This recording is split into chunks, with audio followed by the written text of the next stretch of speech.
Hello, so it's been a bit of a minute. If you don't know me, I'm Melleny and I have not only a book buying problem but a reading problem. Today I thought we would do a bit of a different vibe to TBRs and wrap-ups. So I'm gonna just combine them in one because one, I'm lazy, two, I'm already behind videos and stuff, and I feel like this is gonna be so much easier for me to deal with if it's just in one go. I tell you the books I read, I tell you what's gonna happen in the next month. We're now in May, so today's the 1st. Hey, happy May 1st. I look forward to Star Wars Day this year because, what is that? That's on a Saturday? So that's exciting. I think the best thing to do is to start off with the books that I read in April. So I actually was traveling for the majority of March in Europe, and so I came back on the 2nd of April and I had an abysmal reading month in March. It's safe to say that April was so much better, and I started off by finishing If Only You by Chloe Leese. This is part of the Bergman brothers, or in this case sisters, series, and I feel like even though you can read these all as standalones, you would benefit so much more from reading the series from the beginning through to the end. I think this is like the second last book, and I really enjoyed this. I will say I listened to it on audio and it got to the point where I was just listening to the audio for too long, and I think that definitely hindered my experience. I wanted it a little bit more chuff chuff, as we say in Afrikaans, like as quick and easy. But that's more on me. I think this I would rate about a 3.5. I felt like I missed some points in the story that I felt would have been fundamental for my understanding of the relationship between Sebastian and our main character, who is Sigrid. There we go, I remember things. And then I discovered one of my next 5-star series, and that series is Kingdom of Lies by Stasia Stark. I will not hear anything from naysayers. This is the one series I will not hear anything bad about. Thank you, unless you know problematic stuff, but like still I will not hear bad things about this series. I read A Kingdom This Cursed and Empty, as well as A Crown This Cold and Heavy by Stasia Stark in April. Sublime, both 5-star books. I am eagerly awaiting the end of this month to read the next book, which is, the titles, they're long, I'll put the copy here, like I am eagerly awaiting for it. Then, I don't know why I do this to myself, but I read Scarred by Emily McIntyre. This is a Never After book. Basically, Emily McIntyre takes popular fairy tale-esque stories and rewrites them in a contemporary, this is a historical-esque way. We have morally grey, very problematic boyfriends or love interests, and we have obviously our female love interest who just can't help but fall for them. This one I will say I enjoyed a lot more than Hooked, but I still feel like it's not quite there for me. I gave this 3.75. It did hit in some cases, it didn't hit in others. I feel like she just wraps the story up so quickly when it comes, like the minute the romance starts blooming, it's like it's a full-on blood romance now, and it's like, ma'am, calm down, give us a little bit more, you know, give us more development, more growth, instead of it being like insta-lovey almost. So not the biggest fan of that. Then I don't have the book with me because I'm lending it out to someone, but I read American Queen by Sierra Simone. I'm obsessed, okay? This is a why choose book with some BDSM aspects. Check trigger warnings, same with Scarred, but this was, I'm obsessed with the storyline. Like, I don't even care about the smut scenes. I'm just here for the storyline. Like, it intrigues me endlessly. This follows our main character who kind of lives a life of privilege, and her grandfather was vice president many years ago, and because of that he has loads of connections and she gets to go to like political parties, and her grandfather utilized her as a young child to like basically be a little spy for him, to go into conversations, listen to what people are saying, observe on his behalf, because people will say anything in front of kids. And so she does that, and she's brought up into this political world, and we fast forward a couple of years and she meets, I don't even know what his name is, Max? Is that his name? I don't know.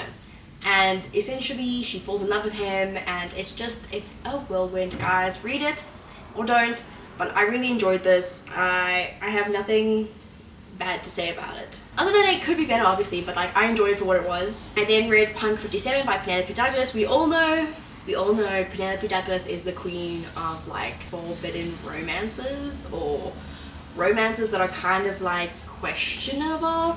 So this one is a little bit less so. This follows Misha and Ren, who when they were children they were paired up as pen pals because one teacher thought they were pairing Ren up with a girl named Misha, and Misha's teacher thought they were pairing Misha with another boy named Ryan. because of like how it's spelled, or Ren, I don't know. I don't know how you want to spell it, but how you want to say it. So they've been pen pals for years, and they've just continued to be pen pals with like the condition that they never meet each other. They don't know what each other looks like. And then one day at a party, Misha meets Ren. But Ren doesn't know she's met Misha. The story kind of unfolds from there, and it's a bully romance, so take from that what you will. It was interesting. I didn't really enjoy the bully aspect that much because it was a little like cruel to a point, and it's like a 3-star. I then move on to one of my second biggest disappointments of the month, which is Masters of Death. This is the one I was most excited for. I thought I would not enjoy One for My Enemy, and I thought I would enjoy this one the most. This is my Illumicrate edition that was obviously paired up with One for My Enemy. It's stunning. I love it. The edition, not the book. The book took way too long to get to the point. And Libby needs to, you know, I don't know, she needs to get to the story a lot quicker. I read about 200 pages of this before I decided I'm over it. The story took way too long to get to the point, which is about death being missing. So yeah, I'm gonna be getting rid of this, which is sad, but I literally DNF'd it and I will never pick it up again. So I'm not willing to give this another chance. I just know it's going to be a slow start again. I even tried to restart it because I hadn't picked it up for a while, and I read the first page and I was like, I would rather die than put myself through this trauma right now. And that was at a paddle court. So take from that what you will. Okay, so the next book is going to be a spoiler for the May Fairy Loot box. So if you're not interested, I'll put like a timestamp or a chapter below for you to just skip to the TBR part of this video. The May book for Fairy Loot Romantasy box is A Curse of Blood and Wolves by Melissa McTiernan. If you want to know spoiler yourself for future boxes, I always follow Autumn Reads. I'll have a link down below. She's great. I personally enjoy being spoiled for my boxes, so I know what I'm getting, so that I don't pick up books I know are not up my alley. This one sounded so good. I feel so betrayed. The book sounded premium quality. So that is my wrap up. I didn't read all too many books, I will be honest, but I read more than I did last year this time. So we're still ahead of the reading goal, which is great. I'm now going to move into the books that are kind of on my TBR. You'll see a clip now before I jump in of me throwing some little folded up pieces of paper into a mug, and basically this is my little TBR cup because I am struck by indecisiveness all the time, and I've only chosen 9 titles, although only 9 titles because last year May I read 9 books, so I just want to beat that. So if I read 9, that's great. If I read one more than 9, fantastic. So that's how I'm currently working on my reading. It's just trying to read 1 more every month than I did last year this time.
You'll see that I've chosen some titles from there, and we're going to go through them quite quickly, starting off with what I didn't end up getting to in April. So in April I did a video series on TikTok where I basically pulled a title from there, I read it, I moved on. One of the titles that was pulled out of there was Empire of the Vampire by J. Kristoff. I'm about halfway through with it right now. I'm reading it slowly because it's just one of those books that you want to read slowly. You want to be, when you read it, you want to be in it, you know, to win it. So I really am enjoying it. I'm just maybe halfway, maybe under halfway, and I do look forward to continuing on with this. I'm hoping I can finish it in this week. And the next couple books I picked and I didn't pick up because obviously I didn't finish Empire of the Vampire.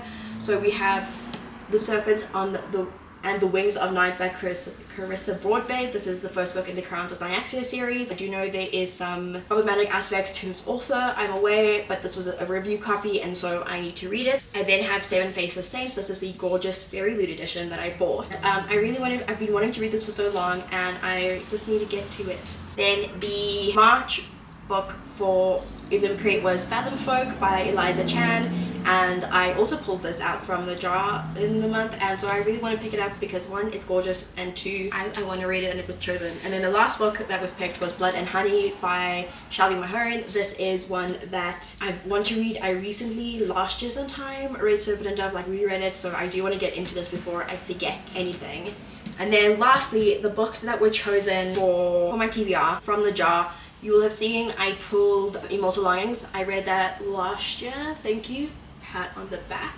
So that's one title removed. The first book I pulled out is When the Moon Hatched by Sarah A. Parker. This is coming out in June, so I'm really excited to be reading it in May. One of the first proofs this year that I'm actually reading before it comes out. I'm hoping to pick this up sooner rather than later. I then picked Echos, which is an Afrikaans book. I need to get back into my Afrikaans reading because guess what? Your girl keeps requesting and your girl keeps not reading. So I need to read this. It's not long, but it will take me double the time of any of the English books I have here. And then I also have 19 Steps by Millie Bobby Brown. This is co-written with Kathleen McGill, in case anyone is wanting to find this. It's Millie Bobby Brown's historical debut where she basically found information about her family and she wanted to write a fiction novel about it. So there is that. There are also a couple of books that I want to mention as honorary mentions because I will be reading them for various reasons. The first one being The Bone Season. I felt lazy and I didn't want to get it. This is going to be a read along with my company that I work for, so I need to read this and then I'll be rereading it towards the end of the month. And then the next book I want to mention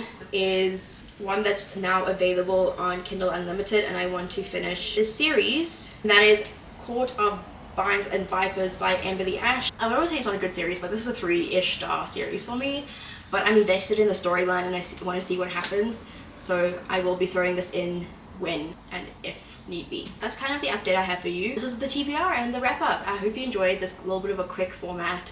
Let me know how you prefer to digest, to watch or own, like how you want to watch wrap-ups and TBRs, and I will try my best to meet those expectations. But I think for now this is like a really quick and easy way for me to get through a lot of information without splitting it into 2 separate videos. So let me know how it works for you and I will be in touch with hopefully more videos and better videos.